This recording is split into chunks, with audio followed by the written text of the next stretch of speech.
जा राजकुमारी सो जा राजकुमारी सो जा।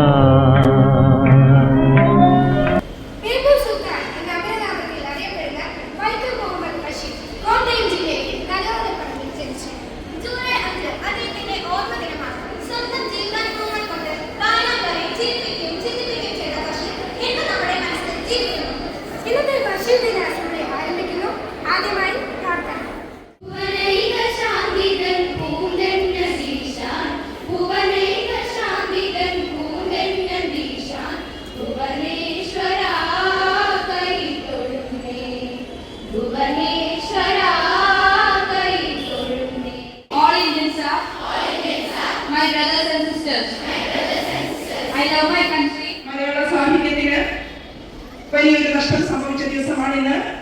വൈക്കം മുഹമ്മദ് ബഷീർ ചരമദിനം ജൂലൈ 5.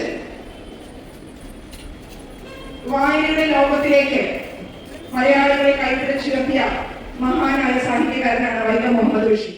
അതുപോലെ ഒട്ടനവധി മഹത്തായ കൃതികൾ വൈക്കം മുഹമ്മദ് ബഷീർ നമുക്ക് സമ്മാനിച്ചിട്ടുണ്ട്.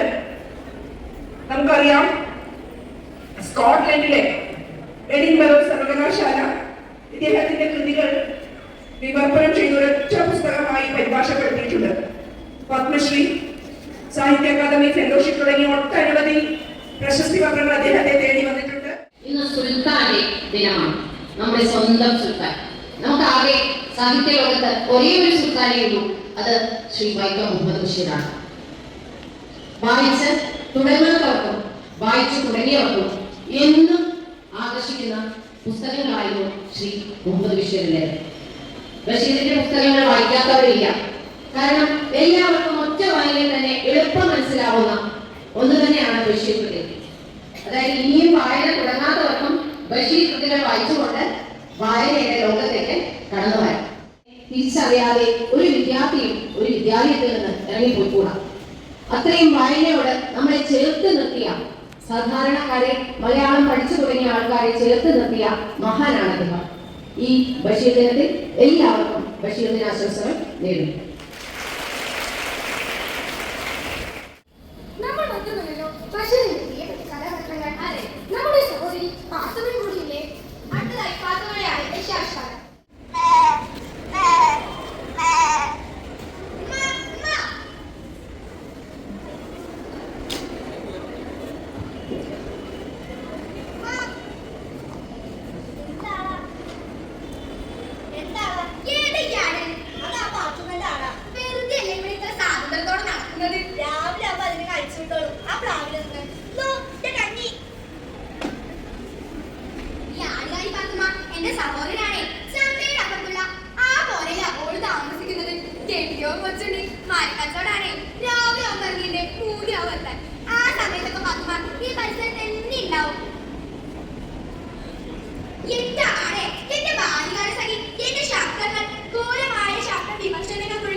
ഇതിന്റെ വേറെ കോപ്പി എന്റെ കയ്യിലില്ല.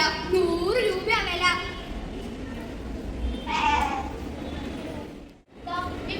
കാണാനില്ലല്ലോ. വെള്ളം കൊടുത്തില്ലോ. അല്ലെങ്കിൽ ഒന്നും ചെയ്യണ്ട. എന്റെ ആരെന്ന് പറഞ്ഞു അപ്പൊ കാണിച്ചു തരാം. വെള്ളിക്കാത്തോട് എനിക്ക് കുറെ രഹസ്യങ്ങൾ പറയാനുണ്ട്. അതിലൊക്കെ ഇപ്പൊ തൽക്കാലം പറയാം. ഇനി നമുക്ക് നിങ്ങൾ രൂപയായിട്ട് ഒന്നും തരണ്ട. പറ്റുമെങ്കിൽ എനിക്ക് ഒരു കമ്മൽ വാങ്ങി കൊടുക്കുകയും നിങ്ങളെ ബുദ്ധിമുട്ടുകൾ നമുക്ക് സഹിക്കോ. ഒരു പൊന്നിന്റെ തന്നെ വാങ്ങിക്കൊടുക്കുകയും വാങ്ങിക്കൊടുക്കൂലേ ബേബിസാക്ക്? ഞാനോട് പാടുമാടൊന്നും പറയരുത്, രഹസ്യമായിരിക്കണം. എന്നാ ഞാൻ പോണു.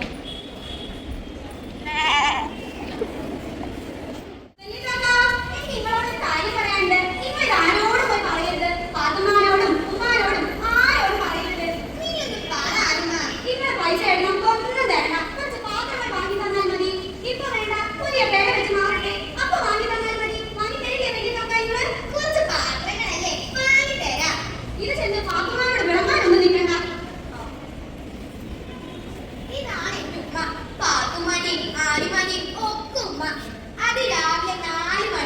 കളിച്ച് തോട്ടിലും കുതിരാനിട്ട് ഓരോ കൊണ്ടത് മേടയും വേണ്ടതിനും വേണ്ടാത്തതിനും ഒക്കെ എന്നെ ശകാരിക്കും. ഉമ്മ, നിനക്ക് ഈ പണിയൊക്കെ ആ ആൺമാനെയും ബാക്കുമാനെയും ഏൽപ്പിച്ചൂടെ?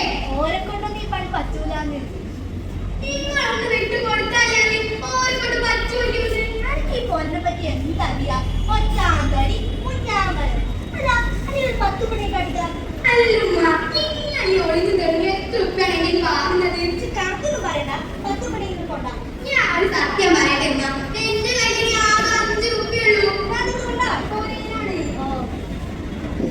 കുറച്ച് സുന്ദരിയാണല്ലോ ആ വരുന്നത്.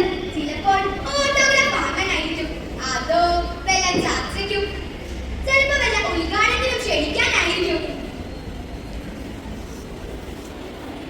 വലിയമ്മ, എനിക്ക് ചമഞ്ഞ ഇത്രയും വലിയ പ്രശസ്തനായ ഒരു എഴുത്തുകാരൻ ഇവിടെ ഉണ്ടായിട്ട് ശ്രദ്ധിക്കാതെ പോകുന്നു. ഉമ്മാന്റെ അടുത്ത് പറഞ്ഞ തുണിയിൽ പൊതിഞ്ഞ ചാമ്പലികൾ തിന്നുന്ന വീട്ടിൽ ഉമ്മ ചാമ്പയ്ക്ക പൈസക്കാണ് കൊടുക്കുന്നത്. ഇതല്ലാണ്ട് എത്ര ആണെങ്കിൽ ഒരണക്കി ഒരാൾക്ക് എത്ര ചാമ്പയ്ക്ക കൊടുക്കും? 6 എണ്ണം. ആ ചാമ്പയ്ക്ക വരെ ആരാ നട്ടത്? അത് എന്നെ എന്നാ കരുതുക. കഴുതകൾ വീട്ടികൾ പാടുകൊണ്ട് വീട്ടും. ഞാൻ നട്ട ചാമ്പയ്ക്ക അതെങ്ങനെ കൊടുക്കണമെന്ന് എനിക്കറിയാം. കലാകാരന്മാരെ ബഹുമാനിക്കാത്തവർ. വലിയമ്മ, ഇതാ ഒരണക്കി ചമഞ്ഞ. കാശ് കൊണ്ടുവന്നിട്ടുണ്ടോ? ആ, ഇതാ.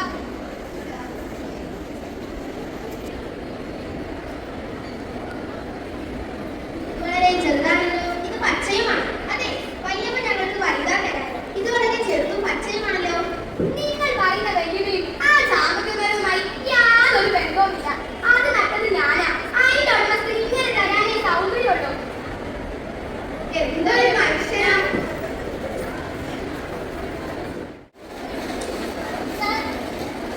സാറിനെ എനിക്കറിയാം. സാറിന്റെ ഒരുപാട് പുസ്തകങ്ങൾ ഞാൻ വായിച്ചിട്ടുണ്ട്. സാറിന്റെ ഓട്ടോഗ്രാഫ് വാങ്ങാൻ വന്നതാണ് ഞാൻ. കുട്ടിയുടെ പേരെന്താ? സുഹാസിനി. സുഹാസിനി. നല്ല പേര്. സുഹാസിനിക്ക് ചാമ്പക്ക ഇഷ്ടമാണോ? ആ, ഇഷ്ടമാണ്. ഇതാ, പഴുത്ത ചാമ്പക്കയാ. കഴിച്ചോളൂ. ഇതിന് അണയോ? ആരെയൊന്നും വേണ്ട.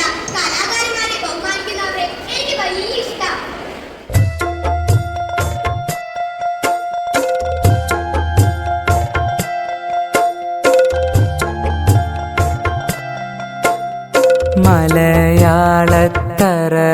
മലയാളത്തറവാട്ടിലുണ്ടു നല്ലൊരു സുൽത്താൻ, കഥകൾ കൊണ്ടൊരു കോട്ട കെട്ടി ഖൽബിലേറിയ സുൽത്താൻ. ജീവിതത്തിൻ ചോര ചിന്തിയ കഥകളോതിയ സുൽത്താൻ, കഥകൾ കൊണ്ടൊരു കോട്ട കെട്ടി ഖൽബിലേറിയ സുൽത്താൻ.